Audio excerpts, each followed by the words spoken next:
Captain Jake Morrison stood on the bridge of the exploration vessel, UES Pioneer, watching the strange ship approach through the void of space, and he knew this moment would change everything for humanity forever, because the vessel before them was clearly not built by human hands and moved with technology that defied everything they thought they knew about physics and engineering.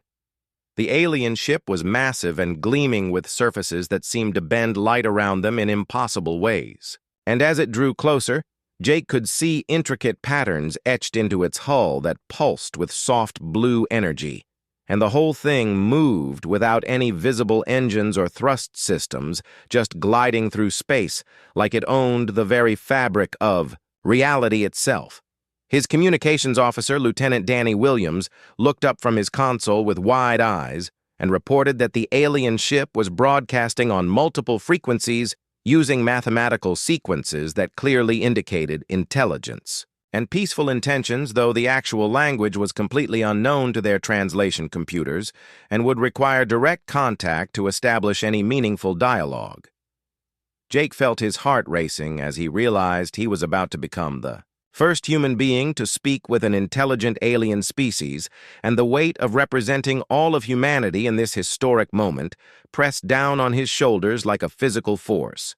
But he straightened his uniform and ordered his crew to respond with their own mathematical greeting sequence.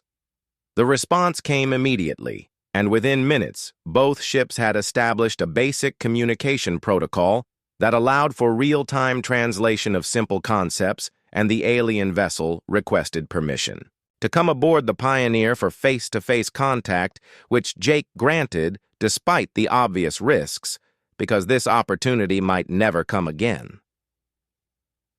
The alien who materialized in their cargo bay was tall and elegant with silver skin that shimmered like liquid metal and 4 arms that moved with fluid grace and large dark eyes that seemed to hold the wisdom of centuries, and when it spoke through the translation device, its voice carried an authority that made even Jake instinctively want to stand at attention.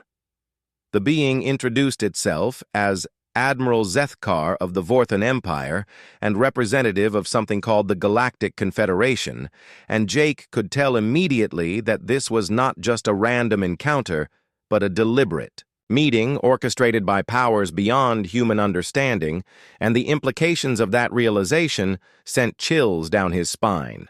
Admiral Zethkar explained that the Confederation had been watching humanity for several decades and were deeply concerned by what they had observed because humans had developed faster than light travel in less than 2 centuries of technological advancement, which was unprecedented in galactic history, and suggested a dangerous level of aggressive innovation. The Admiral continued that most species required guidance from the Confederation to achieve interstellar travel and typically took thousands of years to develop the necessary wisdom and restraint to use such technology responsibly, but humans had bypassed all traditional development patterns and were expanding into space with reckless abandon. Jake listened with growing unease as the alien described how humanity had colonized 15 star systems in just 50 years and showed no signs of slowing down their expansion, and how their rapid technological advancement was creating ripples of concern throughout the established galactic community who had maintained peaceful order for millennia. The conversation took a darker turn when Admiral Zethkar revealed that the Confederation consisted of over 200 alien species, all working together under strict guidelines that prevented the kind of unrestricted growth and technological development that humanity was currently pursuing, and that these guidelines existed for the safety and stability of the entire galaxy. The alien made it clear that humanity represented a potential threat to this carefully maintained balance, and that the Confederation had decided to take action before human expansion could destabilize the region and cause the kind of chaos that had destroyed entire civilizations in the distant past. Jake felt anger rising in his chest as he realized the aliens were essentially demanding that humanity submit to their control and accept limitations on their natural drive to explore and grow and expand their knowledge and territory. And he knew that Earth would never accept such restrictions willingly. Admiral Zethkar then delivered what amounted to an ultimatum, stating that humanity had 30 Earth days to agree to Confederation oversight and accept limits on their expansion and technological development, or face the consequences of defying an organization that commanded resources beyond human comprehension, the BUR. Alien explained that the Confederation preferred peaceful solutions but had the military might of 200 species at their disposal, and had never failed to bring a rebellious species into compliance when diplomatic measures proved insufficient. And the implied threat hung in the air like a sword over humanity's future. Jake knew he had no authority to make such momentous decisions for his entire species, but he also knew what the human response would be, because throughout history, humans had never responded well to ultimatums and threats from those who claimed superior authority, and this situation would be no different as Admiral Zethkar prepared to leave. Jake asked what would happen if humanity refused the ultimatum, and the alien's response was chilling in its simplicity, stating that the Confederation had ways of containing aggressive species and preventing them from becoming a threat to galactic stability. The meeting ended with both sides understanding that they stood on the brink of something that could either lead to humanity joining a vast galactic community or result in a conflict that would test the limits of human determination against impossible odds.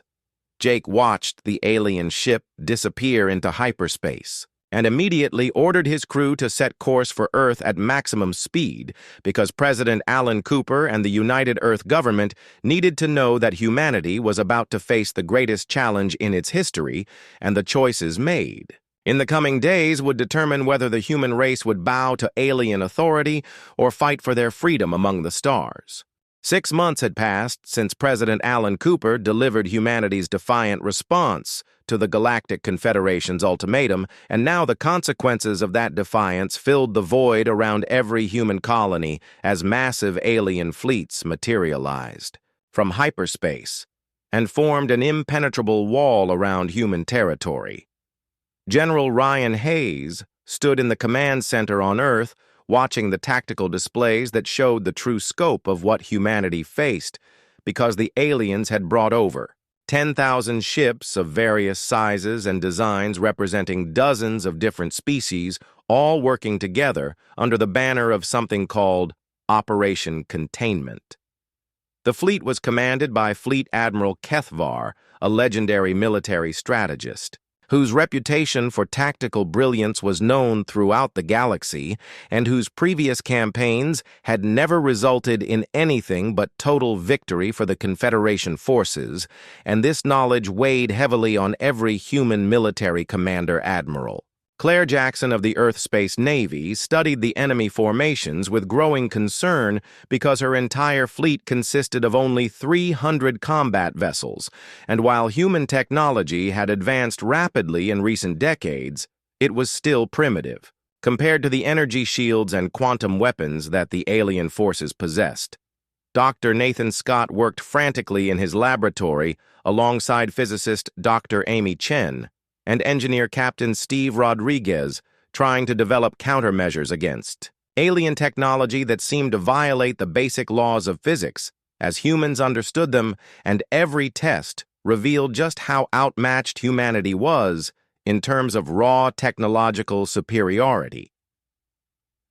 The siege began with a demonstration of alien power, as Confederation forces systematically destroyed every human satellite and space station outside the defensive perimeter around each colony world, and the message was clear that humanity was now completely cut off from interstellar travel and communication. Captain Danny Williams reported from the outer system monitoring stations that alien ships were using some kind of interdiction technology that prevented any human vessel from entering hyperspace and effectively trapped every human colony in its own star system with no way to coordinate defenses or share resources.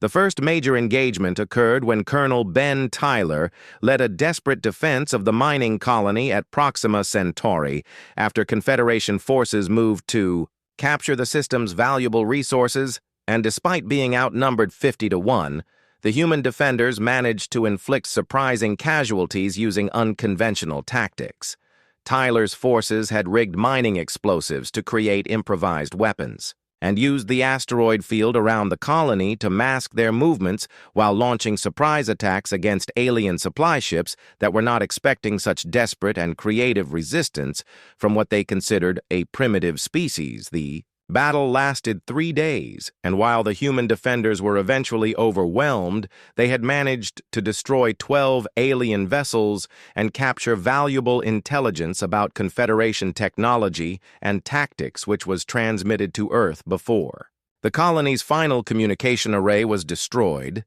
Dr. Scott's team analyzed the captured alien technology not to copy it, but to understand its weaknesses and limitations, because human scientists approached problems from completely different theoretical foundations than their alien counterparts, and this difference in thinking began to reveal unexpected vulnerabilities.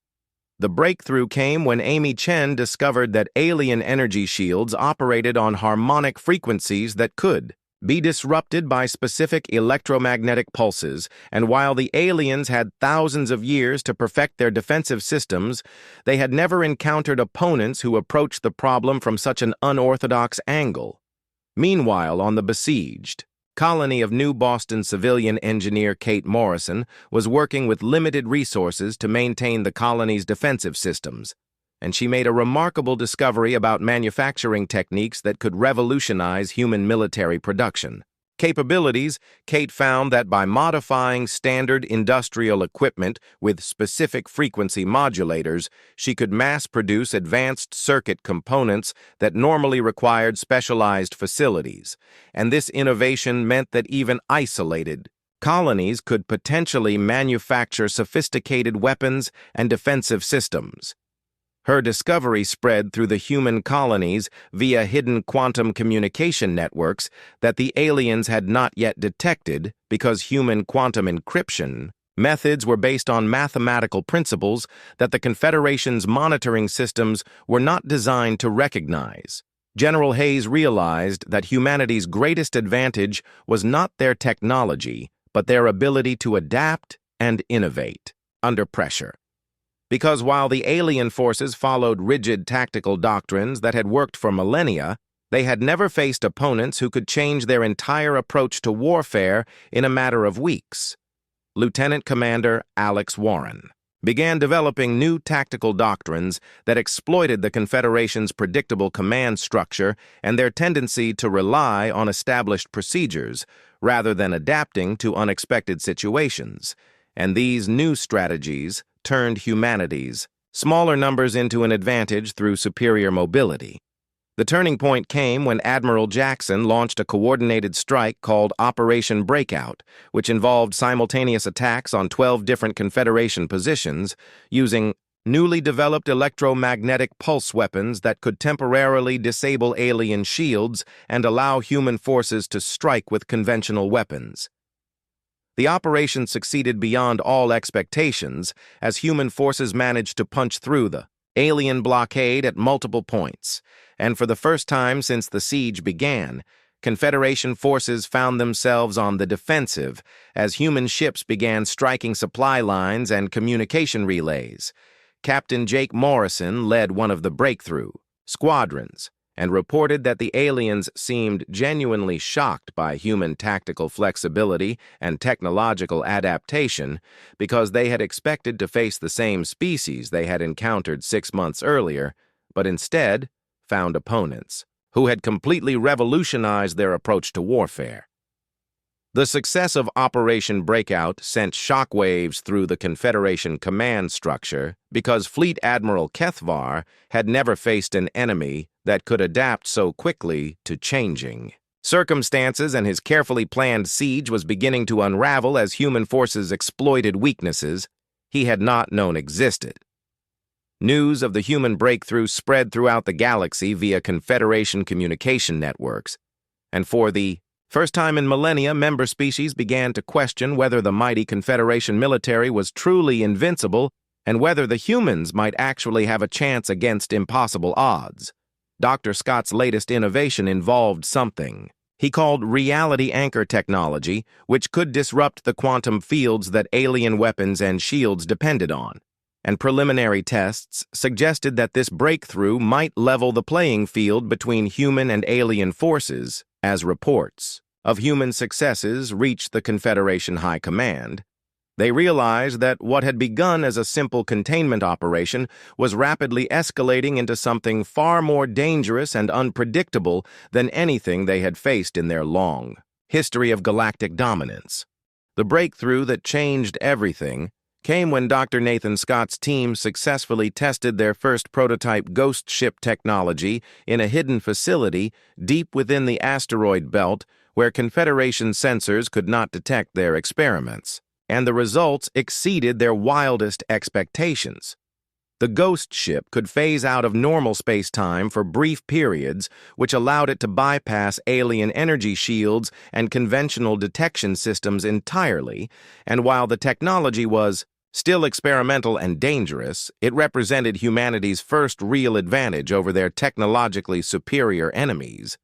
Captain Ben Tyler volunteered to pilot the first operational ghost ship on a mission to strike a Confederation supply depot in the Alpha Centauri system, and despite the risks of using untested technology that could potentially scatter his atoms across multiple dimensions, he knew that desperate times called for desperate measures. The mission succeeded spectacularly. As Tyler's ship materialized inside the alien facility's defensive perimeter and captured crucial intelligence about Confederation military operations before disappearing back into phase space, and the aliens were left completely baffled by technology that seemed to violate every known law of physics.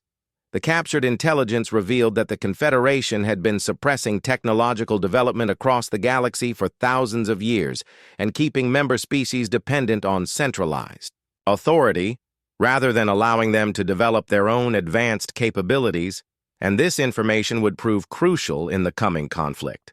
Dr. Amy Chen analyzed the data and discovered that many alien species had been forced to abandon promising research directions that the Confederation deemed too dangerous or destabilizing, and this systematic suppression of innovation had created a galaxy where only the ruling elite possessed truly advanced technology.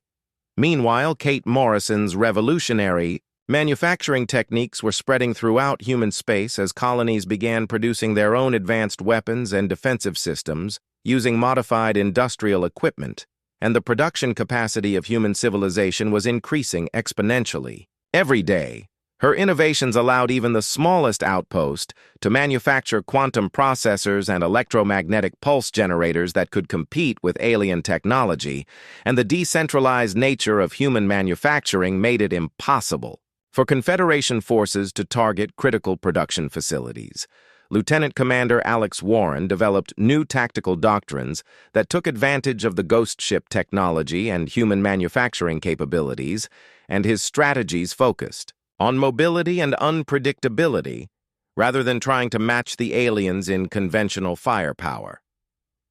The first major test of these new tactics came when Admiral Claire Jackson launched Operation Breakout, using a coordinated fleet of ghost ships and conventionally armed vessels equipped with Kate Morrison's electromagnetic pulse weapons against Confederation positions throughout human space.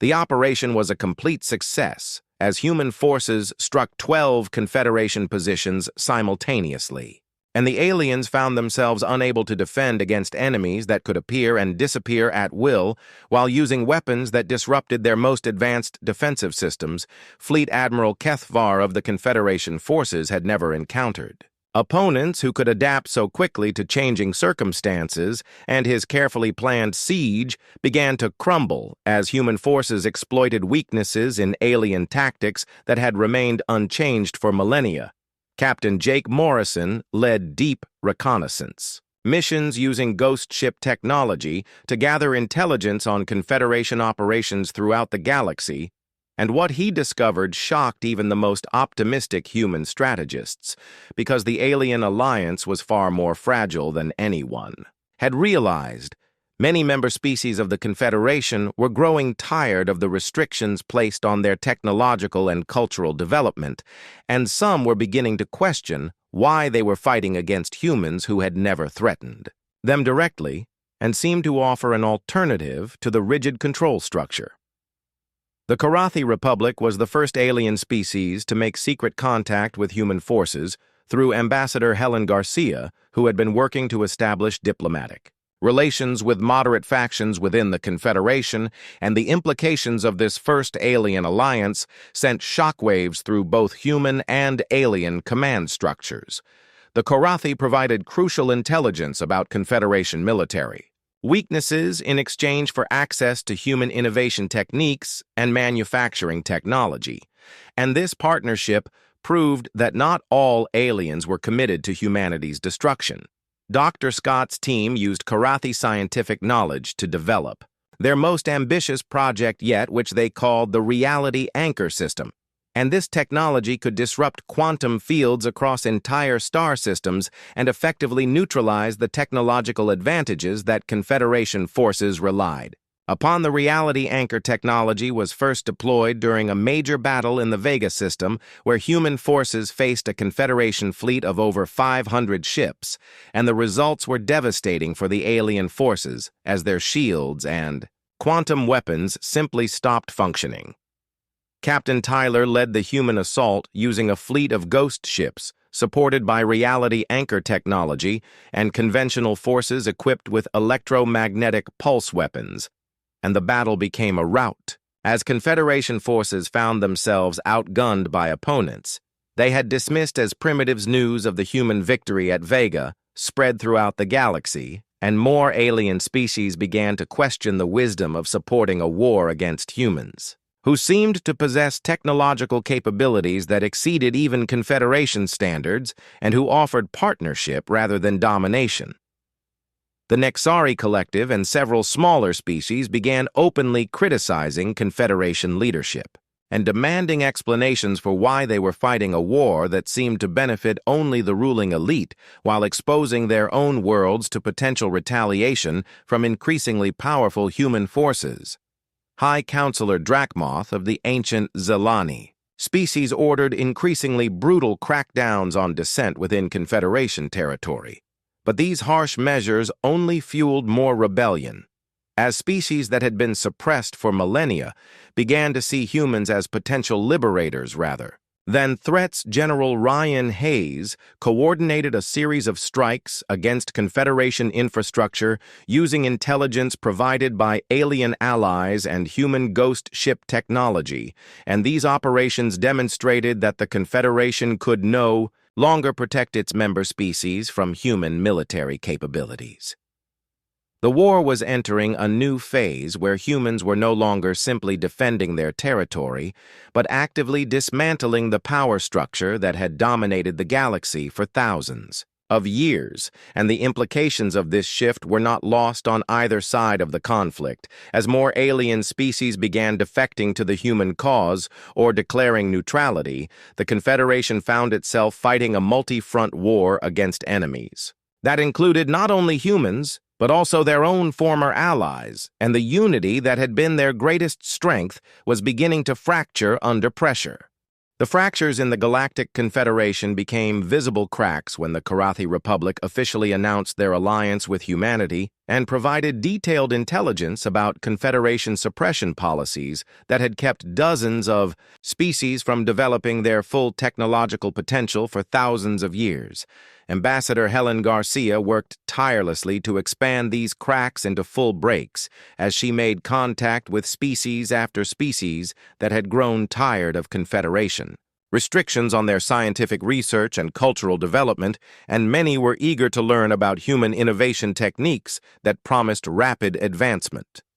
The Nexari Collective was the second major species to break away from the Confederation, after their scientists discovered that human quantum mechanics theories could solve problems that had puzzled them for centuries, and they realized that Confederation science had deliberately kept them from exploring certain theoretical directions. Dr. Amy Chen established the first interspecies research facility on the human colony of New Geneva, where Karathi and Nexari scientists worked alongside human researchers to develop hybrid technologies that combined the best aspects of different species approaches to physics and engineering. The results of this collaboration exceeded everyone's expectations as the combined teams developed new propulsion systems that were faster than anything the Confederation possessed and defensive technologies that could withstand attacks from the most advanced alien weapons. Captain Jake Morrison led the first joint human-alien fleet into battle against Confederation forces at the Rigel system,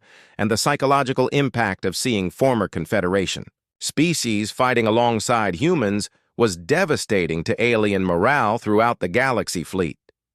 Admiral Kethvar found himself commanding forces that were increasingly unreliable as more species questioned their loyalty to a confederation that seemed unable to protect them from human innovation, and many alien crews began refusing orders to attack human positions. The breaking point came when Captain Ben Tyler's Ghost Fleet penetrated the heavily defended Confederation capital system and broadcast a message prepared by Dr. Chen's xenopsychology team that was specifically designed to appeal to each species' unique cultural values and desire for technological freedom. The broadcast included detailed evidence of how the Confederation had systematically suppressed scientific advancement across the galaxy and kept member species dependent on centralized authority rather than allowing them to develop their own capabilities. The message spread like wildfire through alien communication networks as species after species realized that they had been deliberately held back from achieving their full potential and that humans offered an alternative based on cooperation and shared knowledge rather than domination. High Counselor Drakmoth responded to the growing rebellion with increasingly desperate measures, including threats to destroy any world that supported human forces. But these threats only accelerated defections, as species realized that the Confederation was willing to commit genocide. To maintain control, the Valdori Empire, which had been one of the Confederation's most loyal members, shocked the galaxy by declaring neutrality and opening their borders to human diplomatic missions and trade delegations, and their decision triggered an avalanche of similar declarations from other major powers. General Ryan Hayes coordinated Operation Liberation, which involved simultaneous strikes against Confederation strongholds across dozens of star systems, with the goal of demonstrating that the alien alliance could no longer protect its member species from human military capabilities. The operation utilized the latest ghost ship technology, combined with reality anchor systems and hybrid weapons developed through human-alien collaboration. And the results were devastating for Confederation forces who found themselves outmatched on every front. Dr. Nathan Scott's team had developed portable reality anchor devices that could be deployed by individual ships, and these weapons could disrupt Confederation quantum technology across entire star systems and effectively neutralize the technological advantages that alien forces had relied upon for millennia. Kate Morrison's manufacturing innovations had spread throughout the growing human-alien alliance, and dozens of species were now producing advanced weapons and defensive systems using modified industrial equipment that could compete with the most sophisticated Confederation technology. Admiral Claire Jackson commanded the largest human fleet in history as she led the assault on the Confederation's primary military base at Arcturus, and her forces included ships from 12 different alien species that had joined the rebellion against their former masters. The battle for Arcturus lasted for 6 days and resulted in the complete destruction of the Confederation's main military infrastructure as human ghost ships and alien vessels equipped with reality anchor technology systematically dismantled defensive systems that had been considered impregnable. The fall of Arcturus sent shockwaves throughout the galaxy as species that had remained neutral realized that the Confederation was no longer capable of maintaining its authority, and many began making overtures to the human-led alliance that promised technological freedom and cooperative development. Fleet Admiral Kethvar attempted to negotiate a ceasefire with Admiral Jackson, But President Alan Cooper and the United Earth government demanded nothing less than the complete dissolution of the Confederation's authoritarian structure and the establishment of a new galactic order based on voluntary cooperation. The Confederation's response was to deploy their ultimate weapon, which they had held in reserve for the most desperate circumstances, and this planet-killer device represented thousands of years of advanced research and was capable of destroying entire worlds in minutes. High Counselor Drakmoth personally commanded the weapon as it moved toward the Sol system with the intention of destroying Earth and demonstrating that the Confederation still possessed the power to punish those who defied their authority. Dr. Scott and Kate Morrison worked together in a desperate race against time to develop countermeasures against the planet-killer weapon, and their solution involved converting Earth's entire electromagnetic field into a massive shield generator using reality anchor technology. The project required every human colony and allied species to contribute resources and expertise and represented the largest cooperative effort in galactic history, as dozens of species worked together to save the world that had become the symbol of technological freedom as the Confederation's ultimate weapon approached Earth. The entire galaxy watched to see whether human ingenuity and determination could overcome a technology that had been developed over millennia by the most advanced civilization in known space, and the outcome would determine the future of galactic civilization. The planet-killer weapon that High Counselor Drakmoth brought to Earth was a massive sphere of dark metal that seemed to absorb light itself, and as it moved through the Sol system, every human and alien sensor detected energy readings that defied comprehension and threatened to tear holes in space-time itself.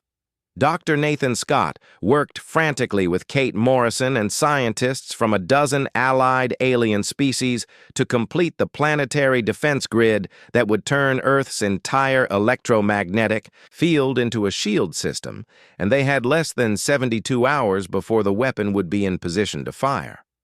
The defense grid required perfect synchronization between thousands of reality anchor stations positioned across Earth's surface and in orbital platforms, and any failure in the network would result in catastrophic feedback that could destroy the planet more effectively than the alien weapon captain Ben Tyler led the desperate defense of the outer system using every available ghost ship to harass the Confederation escort fleet, while Admiral Claire Jackson positioned the main human battle group between Earth and the approaching weapon in a futile gesture that everyone knew would accomplish nothing against such overwhelming firepower. General Ryan Hayes coordinated the evacuation of non-essential personnel from Earth while maintaining the appearance of normal operations because panic would only interfere with the complex preparations required for the defense grid. And he knew that humanity's survival depended on everyone performing their duties with perfect precision.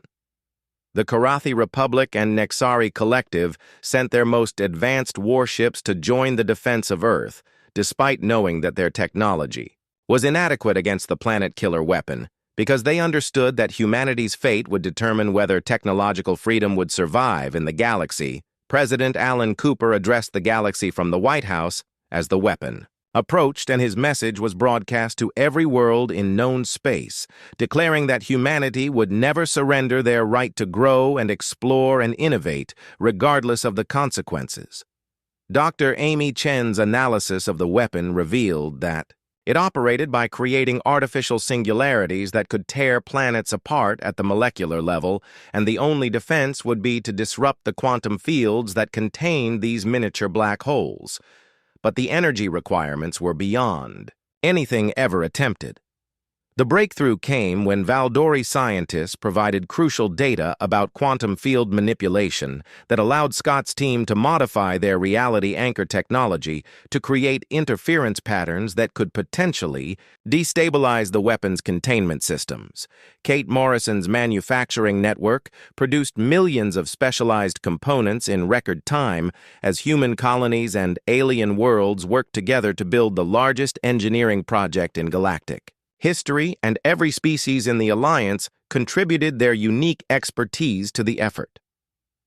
The first test of the defense grid created an aurora visible from space as Earth's electromagnetic field resonated with the reality anchor network, and the energy discharge was detected throughout the solar system, proving that the system was operational but untested against actual attack. Captain Jake Morrison commanded the reconnaissance squadron that monitored the weapon's approach and reported that the Confederation fleet included ships from over 100 species, many of whom seemed reluctant to participate in what amounted to genocide against a species that had never threatened their homeworlds. The psychological pressure on Confederation forces was immense, as many crews realized they were about to witness the destruction of Earth and the species that had offered them technological freedom, and several alien ships broke formation and declared their refusal to participate in the attack. High Counselor Drakmoth personally took control of the planet killer weapon when it became clear that his subordinates were wavering in their commitment to the mission, and he activated the firing sequence that would generate enough energy to crack Earth like an egg within minutes. The weapon fired its full power at Earth, just as Dr. Scott activated the planetary defense grid, and the collision between unstoppable force and immovable object created an explosion that was visible from neighboring star systems and sent shockwaves through hyperspace that disrupted navigation across the galaxy. Instead of destroying Earth, the planet killer weapon's energy was reflected back along its firing path by the defense grid's reality anchor field, and the feedback destroyed not only the weapon itself, but also the entire Confederation fleet that had escorted it to the Sol system. The destruction of their ultimate weapon and the fleet that accompanied it broke the Confederation's will to continue fighting as species throughout the galaxy, realized that humanity possessed defensive capabilities that made them essentially invulnerable to conventional attack. Fleet Admiral Kethvar was among the few survivors of the disaster, and he sent a message to Admiral Jackson requesting immediate ceasefire negotiations, because continuing the war would only result in more catastrophic losses for Confederation forces. The success of Earth's defense sent shockwaves throughout the galaxy, as remaining Confederation loyalists realized that they were fighting an enemy that could turn their own weapons against them, and many decided that surrender was preferable to annihilation. General Hayes received reports of Confederation forces surrendering throughout human space as alien crews refused to continue fighting against opponents who had demonstrated such overwhelming defensive capabilities, and the military situation collapsed completely within days. The rebellion that had been simmering throughout Confederation territory erupted into open revolution, as species after species declared independence from the authoritarian government that had controlled them for millennia and demanded the right to determine their own technological and cultural development. Dr. Scott's successful defense of Earth became the symbol of what could be achieved through cooperation and innovation rather than domination and suppression, and his reality anchor technology was immediately shared with every species in the growing alliance. Kate Morrison's manufacturing techniques allowed rapid reconstruction of war-damaged infrastructure throughout the galaxy, and her innovations enabled even primitive worlds to quickly develop advanced industrial capabilities that had been denied to them under Confederation rule. The combination of human ingenuity and alien knowledge created technological breakthroughs that exceeded what either could have achieved alone, and the galaxy entered a new age of unprecedented scientific advancement and cooperative exploration. As news of the Confederation's defeat spread throughout known space, President Cooper received messages from hundreds of species requesting membership in the new alliance that promised technological freedom and mutual cooperation rather than authoritarian control. The formal surrender ceremony took place aboard the human flagship UES Independence in Earth orbit, where High Counselor Drakmoth and the remaining Confederation leadership signed documents that officially dissolved their authoritarian government and transferred authority to a provisional council representing over 100 species. President Alan Cooper stood before representatives from across the galaxy as he announced the formation of the Galactic Cooperative, which would be based on voluntary membership and mutual respect, rather than the domination and suppression that had characterized the old Confederation system. Ambassador Helen Garcia led the negotiations that established the new organization's charter, and her diplomatic skills proved crucial in balancing the needs of species that had suffered under Confederation rule with those that had been part of the ruling elite but now sought redemption.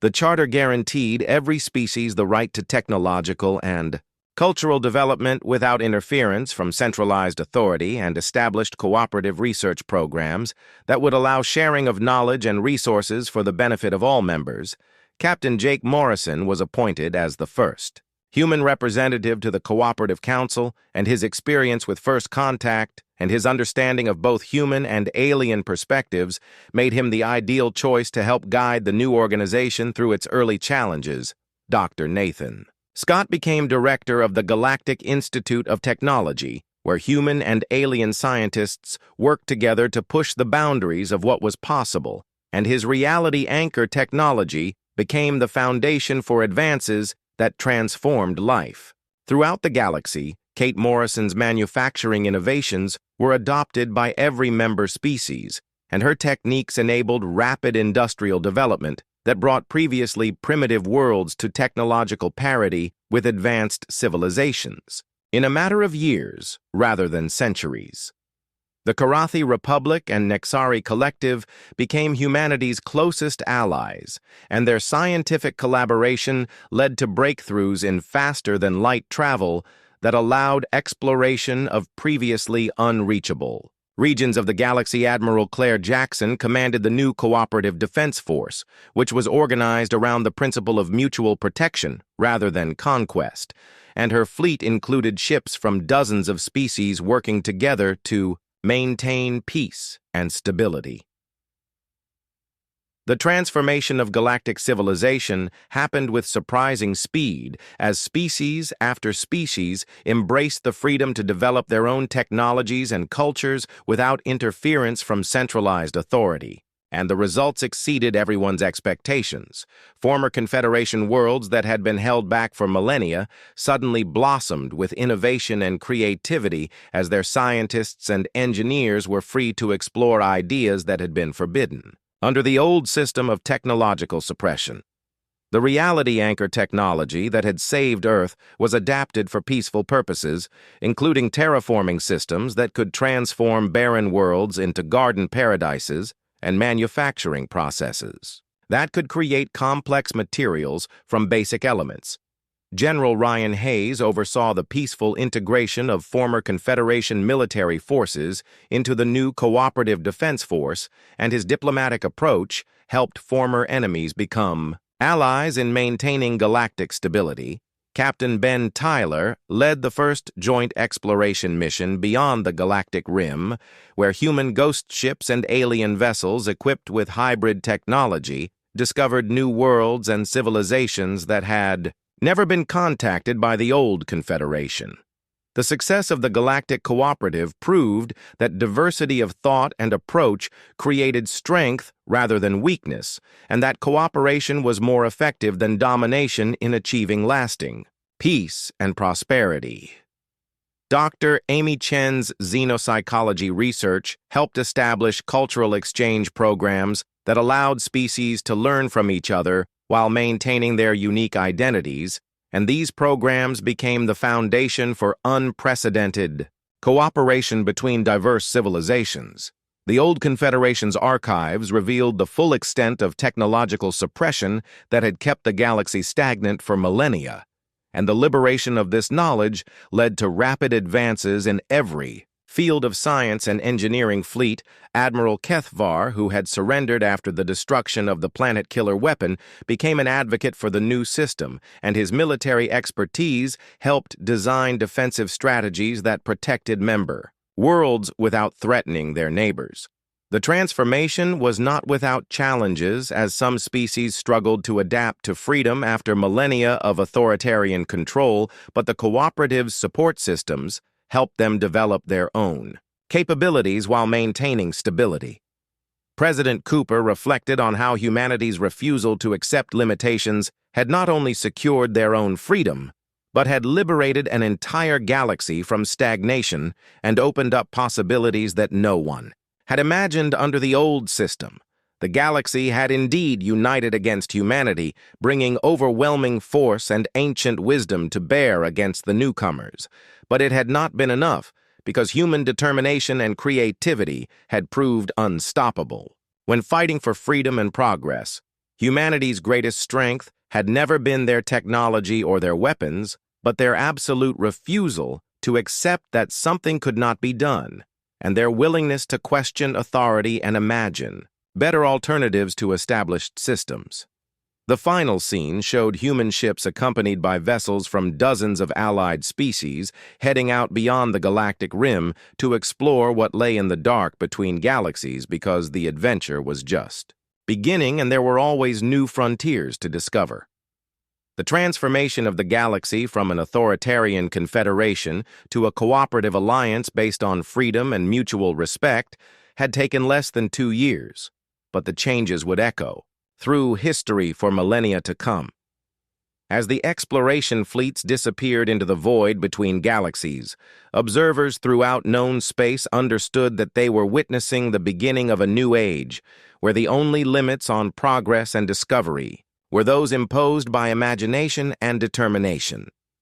The lesson that resonated throughout the galaxy was simple but profound, and it was that some forces in the universe were simply unstoppable when driven by the unbreakable human spirit and the conviction that freedom and progress were worth any price.